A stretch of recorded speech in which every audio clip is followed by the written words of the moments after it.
Amen. In God we trust. Unbound. 2 Kings chapter number 22, verses number 14 to 20. We welcome you in the house of the Father. Jesus is here. Amen. Jesus is here. Somebody read for us, please. Somebody read for us, please. 2 Kings chapter number 22, verse number 14 to 22. In God we trust. 4.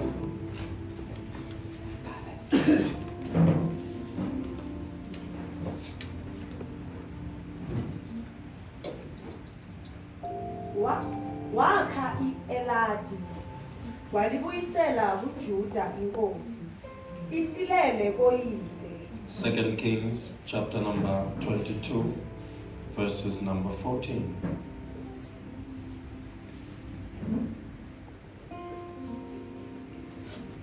Base behamba uHilikiya umpristi noAhikamu noAkibori noShafani noAsaya baya kuHulida umprofetikazi umShakalumi indodana kaThikwiva kaHerisha umgcini zinguba wahlala eJerusalema engxenyeni yesibili bakhuluma kuye. Wathi kubo, usho kanje uJehova uNkulunkulu kaIsrayeli uthi, tshelani umuntu onithume kimi ukuthi, usho kanje uJehova uthi, bhekani ngiyakwehlisela okubi phezu kwale ndawo naphezu kwabakhileyo kuyo. Onke amazwi aleyo ncwadi ayifundile inkosi yakwaJuda. Verse number 8.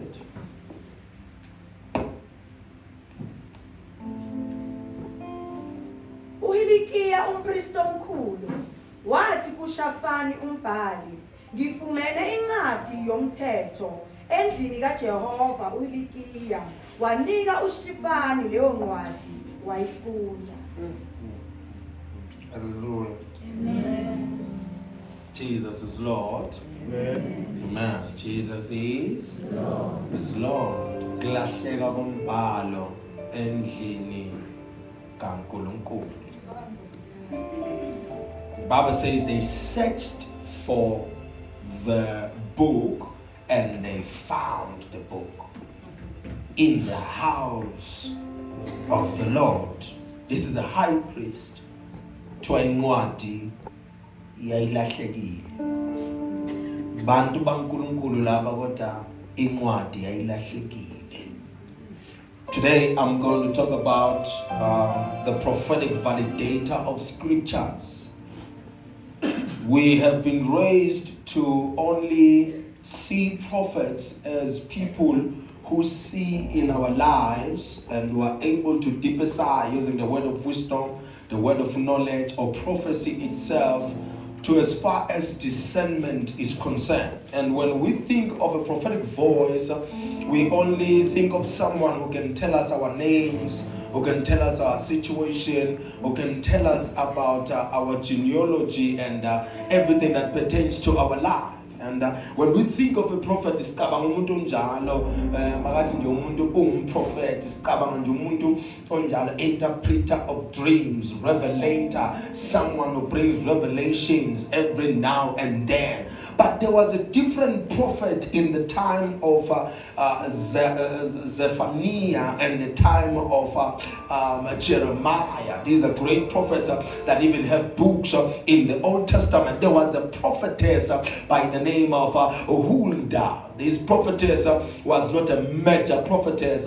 She was just a prophetess. She was not a well-known prophetess, but she was a prophetess. She was not big in Judah, but she was a prophetess. She had no big publicity, but she was a prophetess. She had no money. And she was married to someone.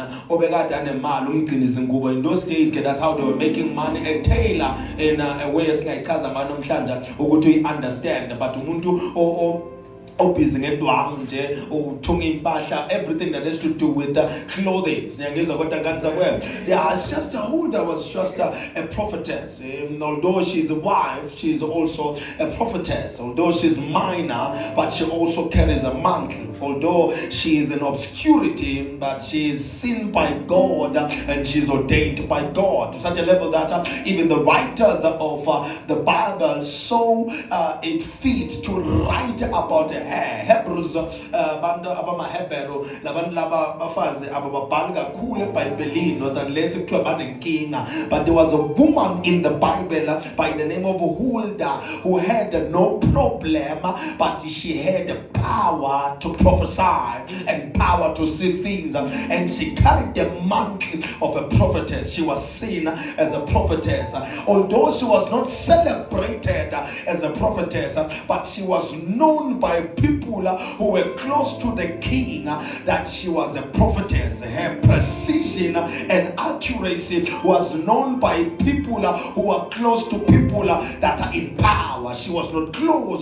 to people who were in power. I love the history of the Bible now. So she was not close to those people, but the people who were close to great people knew her as Ubutukona. Although the throne was close to Jeremiah, the throne was close to Zephaniah, but there were people under the throne that were close to a prophetess, and they knew that she was a prophetess, and they knew that she was precise, and they knew that this woman was a woman ongakhulumi inde suke engqondweni yakhe, ukhuluma inde evela kuphi?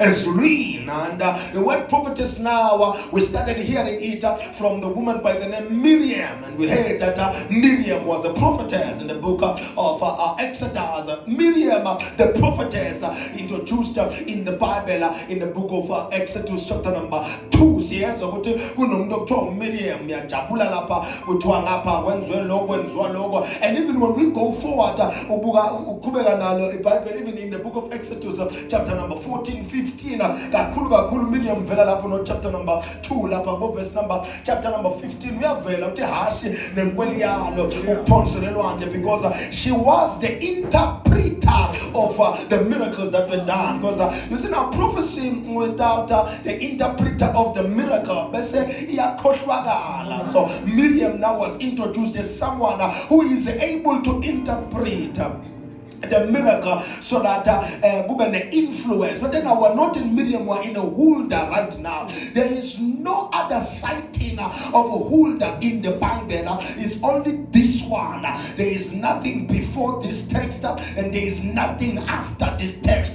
Sizwa ukuthi Huldah wakhulunywa ngaye wasebenza kulesikhathi lesi kwaphelela khona lana. I think in the book of 2 Chronicles 34 verse number 22 to 28 you can also hear the same story.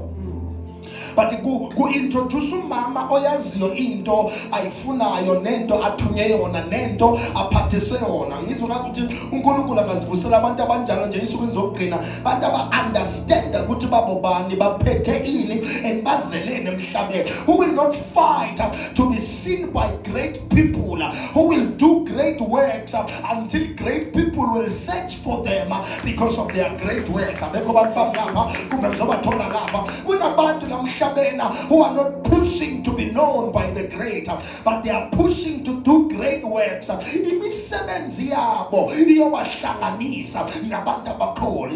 Sometimes okunye okudingayo akusilo kuhamba ufuna inamba zabantu abakhulu kuma meetings, ukwenza into enkulu ekwenza ukuthi abantu abakhulu bafune wena. Because if you search for them, they will have to look for some space labazokufaka khona. But if they search for you, they have already created the space for you. Abekho ngapha abengekuya ngapha abanye bethu asikhalela ukwaziwa abantu abakhulu, sikhalela ukwenza into enkulu baze bona basifuke nolana uJehova uzomvusa namhlanje for the sake of ingqondo yakhe ebambayo nezandla zakhe kavilaphi nenkonto yakhe right nenhliziyo yakho enhle. People will search for you this season in the name of Jesus.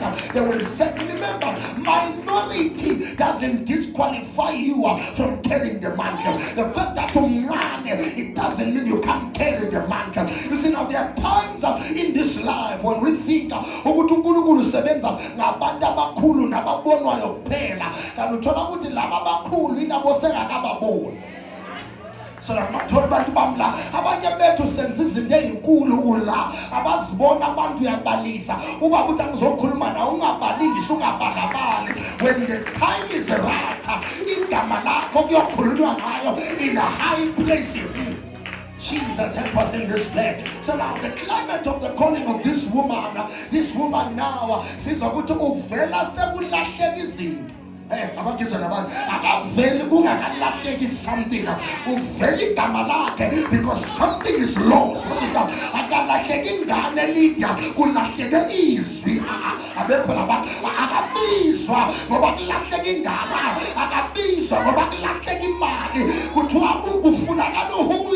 Because kulahleka izwi ehawusiya endlini kaNkulunkulu wasetha umunye umama igama kwathiwa uHulda. Lana namhlanje akusisebona yabantu abafuna amakari le, akusisebona yabantu abazele kuzofuna umsebenzi, nabantu abalethela ubaba noma siyagcwala noma sigcwala, abantu abafunekayo ngoba sekulahleke hayi estradina bathendlini kaNkulunkulu abakizwa laba kuthiwa akufuna umuntu. Yebo sebaliphethe oShafani ngezandla, yebo sebaliphethe oHikiya ngezandla, kodwa kuthiwa sifuna umuntu manozokhona ukusho ukuthi is it a valid word of God. Kulahleke izwi kwathiwa kusethe uHulda. Ngabe wena ufunwa makulahleke abakizwa labantu angeke phela sihambe nawe isikhathi eside kangaka wena njalo babakufuna kusuke kulahleka izinto ezingenamsebenzi. Something is wrong. Wena bakufonela bakulahleke yini bethu ngaphambi ngapha wena ufuneka bakulahleke yini ngoba thina sifuneka masekuthiwa prophet, is this scripturally correct? Is this theologically correct? Abanye bethu bafuna abantu abalahlekelwe amadoda. Ayabekho ngaphambi ngapha thina sifuna bakulahleke ivesi ukuthi kube relevant. Ngoba abanye bamfunela ngoba bafuna imbiza yamadoda. Thina basifonela ngoba bathi yiphi ivesi enganisebenzisa to break through here, isimple scripture engaphandaza ngaso to enter here. Minor but doing great things. Minor but doing great things. Remember Jeremiah is big. He wrote 2 books, Book of Jeremiah and Lamentation, but the 2 are manje kudinga kuHulda. Jeremiah hears from the Lord. Uzabhala ukuthi utho uJehova. Jeremiah uvakashelwa uNkulunkulu. Jeremiah uhamba noNkulunkulu. Kodwa mase baphethe iscripture esitholakala endlini yenkosi bazoconfirma. Uyazi ukuthi bathina bathi sicela uHulda. Siyambona uJeremiah kodwa sicela uHulda ngosista hayi umuntu wesilisa. Sicela wesifazana. Ubulili bakhe buyamngcabela ukuthi bangafuna yena amadoda lamfunayo kodwa azele kuzokuza ngento yasezweni. Usimana sophethe izinto zakamoya negender isanakwa abakizwa laba basuphethe into yakamoya uphethe izwi likaJehova negender isanakwa okwamanje basathi umfazi wabakayizwa lento iphethe ungayiphatha kahle bayakhohlwa ukuthi woman is speaking.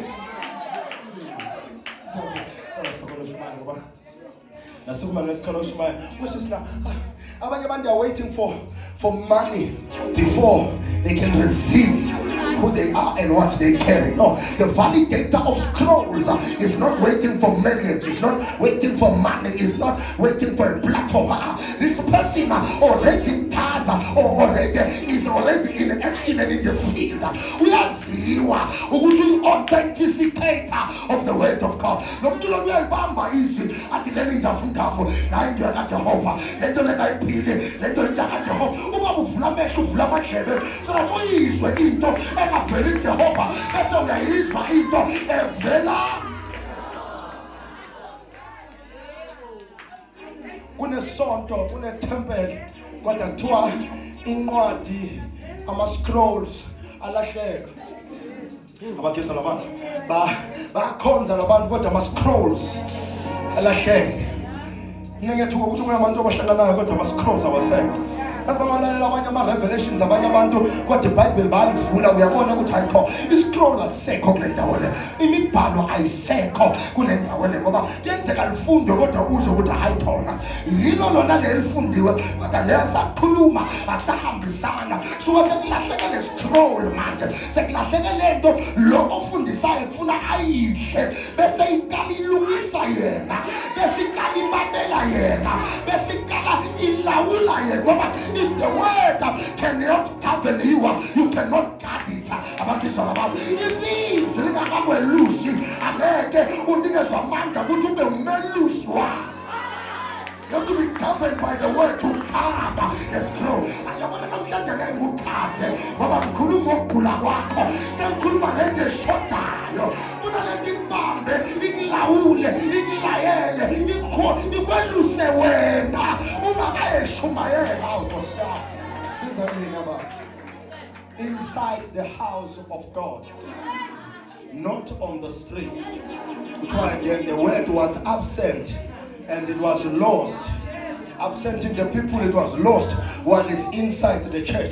Lila bayithola bafuna imali esontweni ngoba uthe uJosiah bahambe bochecka ukuthi yini abangayithola encwadini engcwele kuze kukhokhelwe laba abasebenza kulela sonto elikhulu kangaka. Kuthiwa kwase kutholakala nencwadi kuthiwa wathi makayibamba uHilkiya wathi ayikhona senginikeze uShefana akayifunde lento ngoba mawulithole kahle izwi limguduzile wakho ngeke uhlale nalo mambonane funa mawuqeda nje ukulithola bese uya komunye umama uthi ake somhlolise naye izwi lala ubaba ungikhuze ngaloko angazi noma ngizwa kahle la ngoba ngeke uyithole into bese ayisashisa ukuthi uyikhombise omunye mawuyizwi kaJehova kunalento ethi shekita kunalento ethi ngikhomba umakhelwane kunalento ethi ngifaka ku-status usindiswe njani wena wesaba ukuposta amavesa ku-status sakho kodwa ilanda le uyayiposta abekho ngapha ngabakwata usindiswe njani wena uyesaba ukuposta inshumayelo kodwa abaphuzayo uyabaposta usindiswe njani wena uyesaba ukushumayela kodwa uyesaba ukukhuluma ngezwi kodwa izinto eyikhohlakele ama-funny videos ako-TikTok uyawaposta. Something is wrong. Shodayo isayakangeni kahle le funa into mayibamba bese unikeza umakhelwane uthi makhawubuke la nami ngithi lihlabe mina ngithanda usherele nawe lize ukuthi ngabe lesihlaba sonke ngoba iBhayibheli lithi izwi la ihlaba ihlize ngoba nesenafunda amavesi anganihlabi abakhiza labantu nesenafunda ama-scripture achaza mina ayahlaba inhliziyo ngabona ngaguquki ngiyaqhubeka nje ngibe njalo inhliziyweni soliyitshe nabona khona ubuyela kubaba nithi suse le eyitshe umnikeze yakho siyahluleka kusho njalo ngoba sifunda labazosichaza I can do all things through Christ who strengthens me. Ungaba nayo uKristu kodwa angafaki wena esikhaleni asindiswa kodwa angafaki wena esikhaleni ngoba kunento ongazenzi nozenzayo ayifunayo nangayifuni. Sonke kana ukhonzi hlanganyela kana kwahlangana naye khulume ngaye kana kwakhuluma naye hlale nathi ungahlali naye ume phambi kwethu ungake mphambi kwesihlalo sekunenge shodalo ke mina ngiyaphinda futhi bakufunela ini wena ifoni yakhe ringa ndingathuli bafuna ini kuwe ngoba lento abayifunayo ikutshela ukuthi babonani kuwe lababhalela kangaka bafuna nikuwe ngeke abantu bafuna into ongakabaveseli yona kunento abayifunayo wabhalelwa yidaba kangaka kwenzakale ingathi bayibona le thaveni emehlweni akho konke kumele iguquke namhlanje ulubhalele abantu abantu bafuna into engcono into ephilayo into eneqiniso in the name of The scroll was lost inside the church. Baningi abantu bahlangana kodwa ivesi alisekho. Phela ilisonto liyagcwala kugcwala i-dress code. Hayi grace clock. Kugcwala i-dress code. Not i-grace clock. Ayisembatho sakamoya. Kusigcwala ngoba simeshile. Sibahle sigqoka kahle noma sisebhendini eyodwa hayi ukuthi we are the members of the body of Christ inhlanganisela nje isociety masingcwabisane akusindawo ye-revival abekho labantu because revival ayiveza ukuthi sesilibambile i-revival iveza ukuthi kukhona elithinta inhliziyo wase uyaphenduka imvuselelo ngeke sibe nayo ngoba sishumayela ngayo imvuselelo iyoba khona ngoba kwanana nathi esiyiphethe imemezela seyivele ikalile ngapha ngakithi yobavusa kanjani bantu ungakavuki wena yobaphilisa kanjani ungakapheli bawuphola kanjani usaselimele wena bayoba nenhliziyo enhle njani wena unenhliziyo embi mayikala kimi lento abangayithandazela mayikala kimi ingabi namazwi ukuthi wakhulume kubantu kodwa ngakimi ngakasebe I pray for you lift up your right hand may the Father touch your heart touch your mind touch your body touch your soul touch your system so that you respond to the word of God to the word of God. That's God. You can have what we call proximity to scripture without alignment to scripture. Alright. Proximity. Aliphathi iBhayibheli. Khona nje ngibaziyo ngifuna ukukhuluma ngabo ngoba ngingathenda le video yami ngicela ngithekele inkani. Baliphatha balifunda. Kodwa babiza omunye uNkulunkulu. Ya bakholelwa kodwa wena bashumayelana ngalo leBhayibheli lethu. Kodwa babiza omunye uNkulunkulu bacela usizo komunye uNkulunkulu kodwa baphethelete iBhayibheli ngoba yabona into ethi mnandi kangaka ukuthi bonke bafuna ukuyiphatha lento ethi namandla ukuthi noma ngathi umuntu uqala inkolo yakhe kodwa akafuna ukula zibhalele lakho phela iBhayibheli bangabona iwagoda zibhalele elakho ini iBhayibheli create your own earth so that we see that you are God create your own people that will be after your own heart so that we see that you are God. That is why I always tell people ukuthi okunye nje ukukala uyakubona ukuthi kuyabheda lokho ukukala sambulo salenda sikho ngoba iBhayibheli lithi asikho esinye isambulo Nkosi yami ngaphandle kwalesi esingukristu Jesu lithi uke waziveza before ngokunye ngabaprofeti encwadini yaRomans chapter number 1 lithi kodwa manje sewukhetha ukuziveza ngendodana yakho. There is no other revelation without Christ. Isambulo esingahambi naKristu esingahambisani naKristu futhi esingahambisani nezwi noma singahambelani nezwi lakhulunywa uKristu asivele Kristu ungashumayela ufake isuthu nokholo masingaveli kuJesu singavumela. Even prophecy is the testimony of Jesus Christ. Noma siprofeta isolution is prophet akuona amanzi uJesu akuyona isawona uJesu afuna bese uyowenza isiprofita uJesu. Jesus is the solution. Jesus is the solution. Ayike sayemukela ngethina umuntu olungisinto zabantu neindaba zabantu uJesu. Umfundisi uthunyelwe nje usebenza kodwa usumele usebenza ukuhlanganisa nobani. Let's go. So ukuliphatha iBhayibheli akusho ukuthi uyakholwa. Yeah, they lie even in court. Baphethe iBhayibheli. I vow that I will say nothing the truth but nothing but the truth. I swear to God, so help me God. Mabeke pastor kamba mama. Yeah, ukuliphatha akusho ukuthi likuphethe. Abangezwa ngapha ukuliphatha akusho ukuthi likuphethe. Sesiyazi ukuthi singaliposta nje ka-Instagram manje nasebarithayile in what we call hodom. They start posting scriptures badayisa umzimba every now and then lapha nalapha bathi bangahita 40 or 30 bese bayakala I'm God's chosen child. So akala manje sowuyila usukubotho sikaJesu kanti iBhayibheli lithi mfuna uJehova ebusheni bakhe ensukwini zobusha bakhe udlala yiyo yonke lento yomhlaba masekuphela konke besiyavela-ke so asithi ukuthi akakholelwa akamukela kodwa ungamthatha usasemsha ungamthatha ihabli dabli sekakaqeda, ungamemukela isibindi sakho sesera, ungalindeli ukuze ugule bese uya kuJesu, uya nje usese awumemeze utshela makho ukuthi kuyaphileka. You can function religiously, but while you are drifting covenantally, functioning religiously. That is why I always tell people, isonto man, isonto akufuna ukuthi ulibambe ngeform ye-religion. Konke kwenzela uJesu kungabi ijuti, ngathi wenza ugeza izitsha, ngathi ama-chores. Lana senza i-relationship lena. I-relationship lena, isonto lingenye indlela, kuyakhonzwa la. Ngakho ungathola ukuthi namhlanje sihleli sibhekele kusasa usibone sihleli sibhekele ngoba kuyakhonjwa la.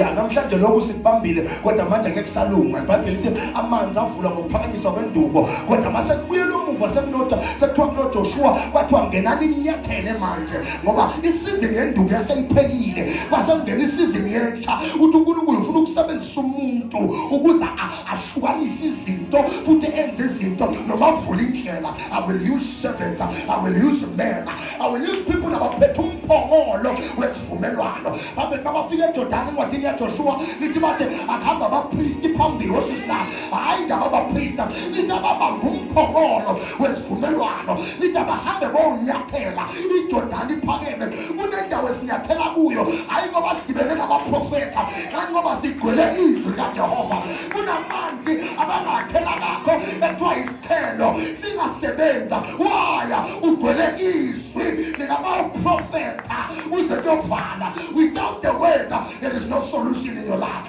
Izwi liyahlaba, izwi liyahlukanisa, izwi liyadala, izwi liyadalula, izwi liyabonisa, izwi linamandla, izwi liyaqinisana, izwi yilo livuselela umuntu.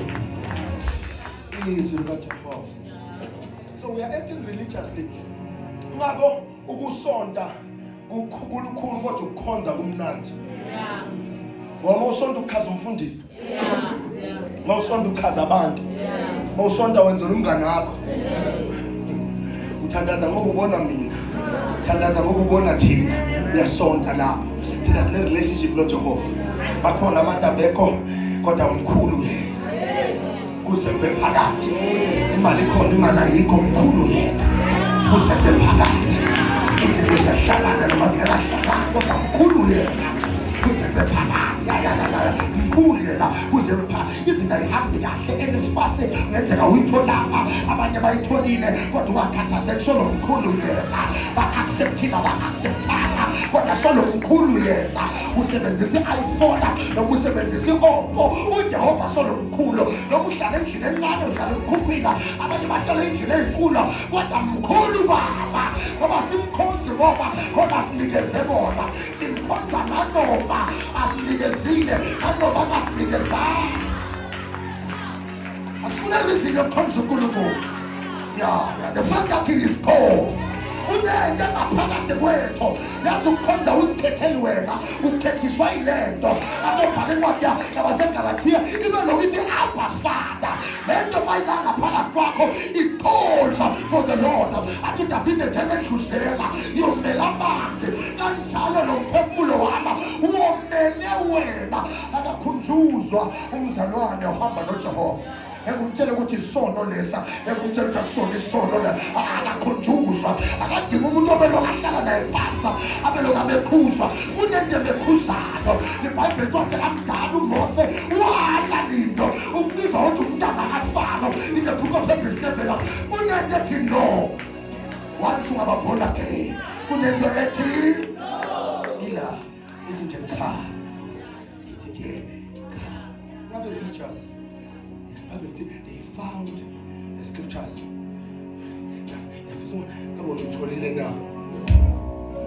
But then they never told about prophet. What I was taught. I found the prophet. He's powerful around Paul. There is a prophet around Paul. Come to my prophet, but have you found the way? Because I'm told prophet Umlandel, and I'm told easy like. The weight in you will attract people who carry the weight like the one you carry. Birds of the same feathers, they flock together. So we want to go to now. nangoba unenkinga, uze nangoba ugcwele izwi, udirectwe izwi likaJehova. Ngeke usahlala kwela kule tafula ekwehla khona imvuthuluka, sozohlala kule tafula la kunamakhosi khona. Ngeke uhlale futhi kule tafula la khona kuthiwa kudeka itafula phambi kwezitha zakho. Asihlali lapho mina nawe, sesihlala kwelinye itafula la hlala khona amakhosi. uSamuel usondalo athi uyomhlalisa nabakhulu. Uyabona le tafula ahlala kulo uMefiboshetha lalingenasitha sakhe, lalinamakhosi nabantu abakhulu.